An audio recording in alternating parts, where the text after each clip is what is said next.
За Кувейт улс парламентын ээлжид бус сонгуулийн санал хурааж байна. За санал хураах үйл ажиллагаа өглөө 8 цагт эхэлсэн, үдшийн 20 цагт дуусах юм байна. За Кувейтийн хувьд иргэдийнхээ саналыг эрэгтэй эмэгтэй гэсэн хоёр ангиллаар авдаг юм байна. Бид яг одоо эмэгтэйчүүдийн санал авах байранд ирсэн байна. За Кувейтийн 21-ээс дээш насны бүх иргэн санал өгөх хэрэгтэй. За эмэгтэйчүүдийн санал өгөх сонгогдох сонгуулах эрхийг 2006 онд засгийн газраас нь олгосон байдаг. За энэ удаагийн сонгуульд нийтдээ 207 нэр дэвшигч өрсөлдөж байгаагийн 13 нь эмэгтэй нэр дэвшигч байна. Парламентын үйл ажиллагаанд саад учруулж шинжилтийн үйл явцыг гацаанд оруулсан улс төрийн сунжирсан хямралыг зогсоох итгэл найдварын дунд Кувейтийн ард түмэн сүүлийн 12 жилийн хугацаанд 7 дахь удаагийн сонгуульд саналаа өгч байна. Улс төрийн хямрал ард иргэд бидэнд сонголт үлдээхгүй байна. Тэгэхээр улс орныхоо эрх ашигын төлөө бид энэ удаагийн сонгуульд зөв сонголт хийх ёстой. Бүх насныхан сонгуульдаа идэвхтэй оролцож байна. Тэд энэ удаагийн сонгуульд зөв сонголт хийхгүй бол улс орны хөгжил урагшлахгүй гэдгийг сайн ойлгож байгаа.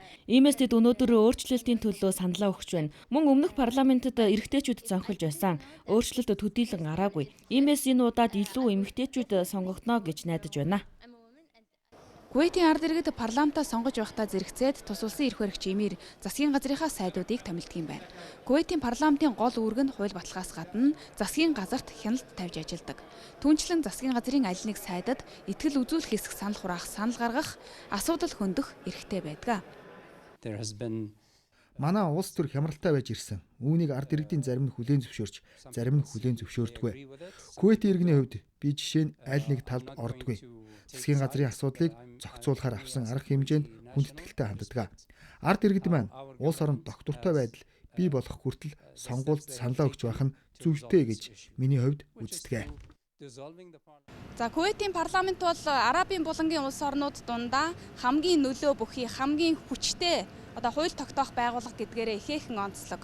За үүнээс гадна булангийн улс орнууд дундаа ард иргэд нь хууль тогтоох байгууллагаа чөлөөтэй сонгодог гэдгээрээ бол цорын ганц улс нь бол Кувейт улс байгаамаа. Улс төрийн хямралаас шалтгаалan сонгуулийн эрс бүрдэхгүй байх вэ гэдэг болгоомжлол байна. Хэрвээ ард иргэдийн саналын тоо бага гарвал тус улсын иргэд улс төрийн хямралын талаар ямархуу үзэл бодолтой байгааг харуулах сөрөг үзүүлэлт болно гэж ажиглагчид үзэж байна. За сонгуулийн албан ёсны дүнг маргааш зарлах юм байна.